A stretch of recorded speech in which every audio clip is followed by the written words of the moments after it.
So I'm here with JR, who's the co-founder at Cloudability. It's great to have you on the program today, JR. And obviously I know you spend a ton of your time with customers, so I think today we should focus a little bit on what are some of the key issues that you're seeing out there that customer facing and moving to the cloud. Yeah, definitely. I think the big promise of the cloud has always been about the agility that it brings and letting people sort of scale up as quickly as they want, enabling all these amazing growth stories. We've seen the Pinterest to the Airbnbs of the world that you always read about in the news, where they can go from sort of a very small infrastructure to something huge. But the thing that people struggle with in that world is, okay, we're growing quickly, we're scaling, we're moving all our infrastructure there. Yep. How do we make sure we're doing it in an efficient fashion? How do we make sure that the engineers know that when I make this decision in my infrastructure that it's going to play out with these financial ramifications? And then further up the stack, how does the executive teams, how does finance keep track of what's really happening? How do they see this as cost that in the past used to be very tightly controlled? You'd have a CFO or someone who would basically sign off on a giant purchase order to buy data center or to buy space or to buy whatever it is. Whereas now, with the beauty of all the cloud services out there, they can quickly turn up the dials, get what they need, beautifully scalable, but all the costs, accountability is gone. Yeah. So the thing that we're seeing more and more is companies trying to focus in on how do we harness this power that's there, but also keep tabs on it, do it efficiently, and as we grow our spending, make sure we're not wasting money.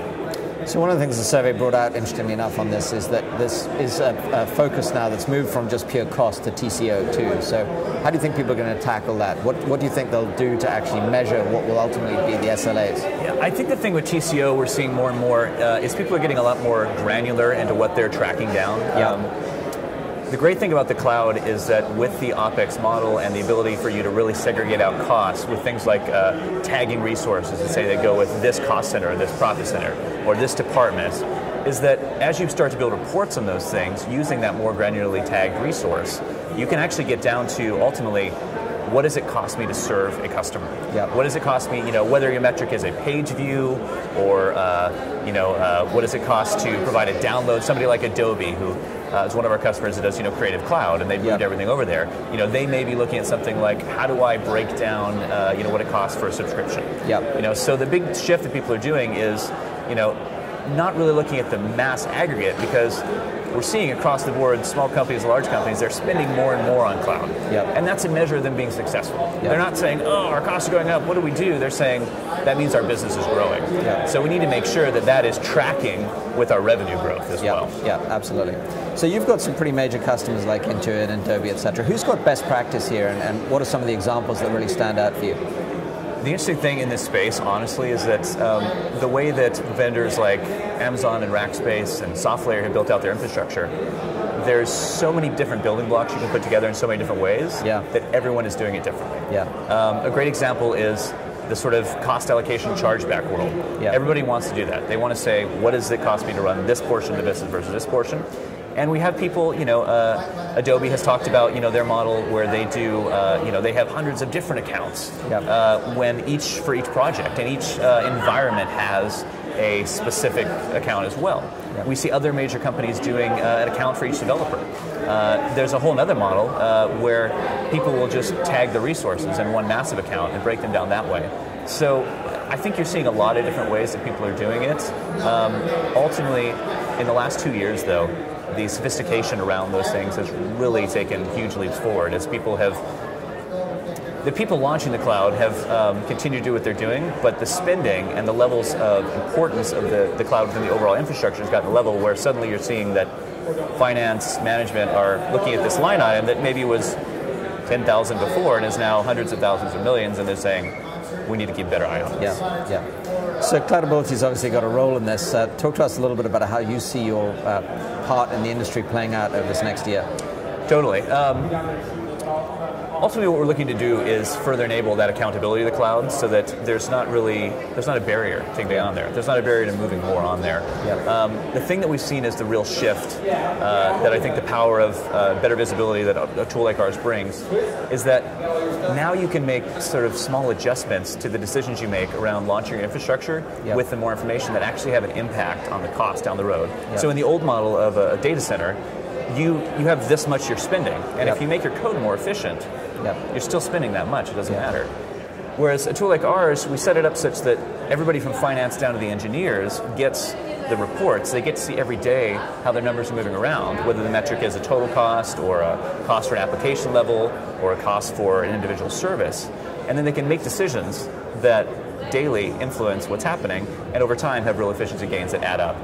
It's sort of an idea of continuous improvement that you can only do within a cloud infrastructure. And I think that's the best practice that we're seeing people collectively move to.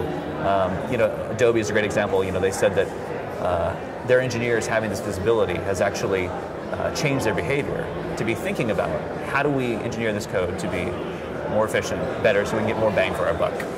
Now, one of the things that's interesting is, you talk about obviously providing that information, but aren't you at the point where you could actually drive, results from it? You could actually drive change. You could actually cause effect, or are you going to stop at reporting and leave that ultimately?